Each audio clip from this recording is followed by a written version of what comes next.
आज मैं कांग्रेस और मुस्लिम लीग के बीच में एक समझौता की बात चल रही थी बहुत दिनों से, और 1939 में वो समझौता सफल हुआ। उस समझौता से एक कवि का हृदय किस तरह से व्यथित हुआ। दिनकर जी जो राष्ट्र कवि थे, उन्होंने अपनी वेदना को व्यक्त किया है। नाम है तकदीर का बंटवारा।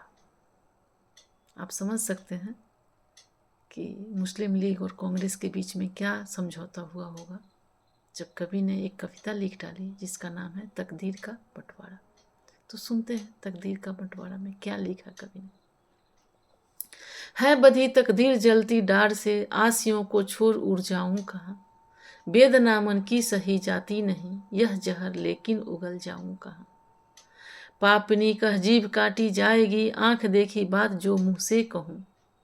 पापनी कह जीभ काटी जाएगी, आंख देखी बात जो जीभ से कहूं।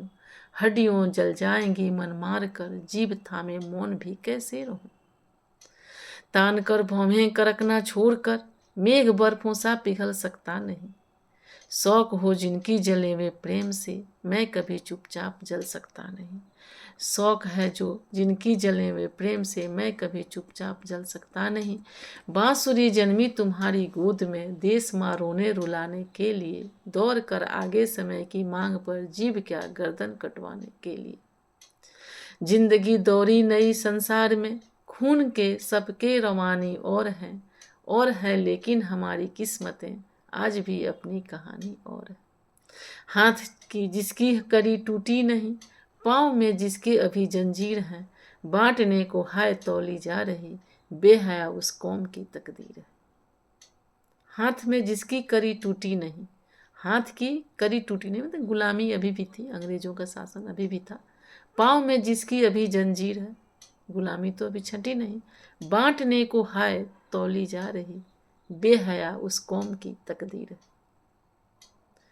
बेबसी में कांप कर रोया हृदय, सांप सी आहें गरम आई मुझे। माफ करना जन्म लेकर गोद में, हिंद की मिट्टी शर्म आई मुझे। माफ करना जन्म लेकर गोद में, हिंद की मिट्टी शर्म आई मुझे। गुदरियों में एक मुट्ठी हड्डियां, मौत सी गम की मलिन लकीर सी। कौम की तकदीर हैरत से भरी, देखती टुक टुक खरी तस्वीर सी। चीथरों पर एक की आंखें लगी, एक कहता है कि मैं लूंगा जवां। एक की जिद है कि पीने दो मुझे, खून जो इसकी रौं में है रौं। खून खून की प्यास जो जाकर पियो, जालिमो अपने हृदय का खून ही। मर चुकी तकदीर हिंदुस्तान की, शेष इसमें एक बूंद लहू नहीं। मुस्लिमों तुम चाहते हो जिसकी जबां, उस गरीबी ने जबां खोली कभी। हिंदुओं बोलो तुम्हारी याद में, कौम की तकदीर क्या बोली कभी।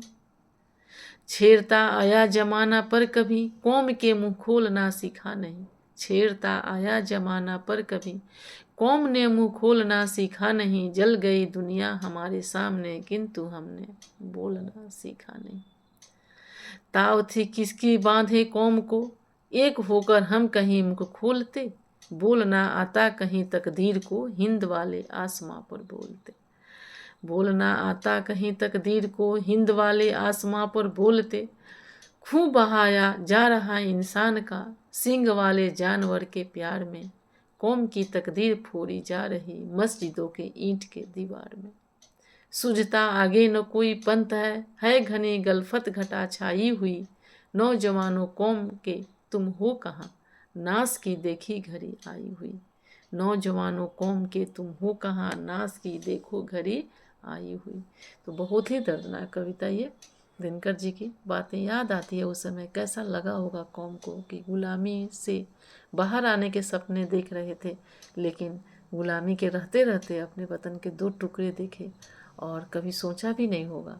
उस मुस्लिम लीग और कांग्रेस के समझौता के बाद कितनी हृदय रोई होगी, कितने जो अपने प्रेम करने वाले थे, हिंदू और मुसलमान दोनों ही भाई भाई के रूप में रहते थे, जब उनका बंटवारा हुआ होगा, उनको एक दूसरे से अलग होनी पड़ी होगी, तो कितनी दर्द हुई होगी, कितनी तकलीफ हुई होगी। इस कविता से फिर से वो याद आया।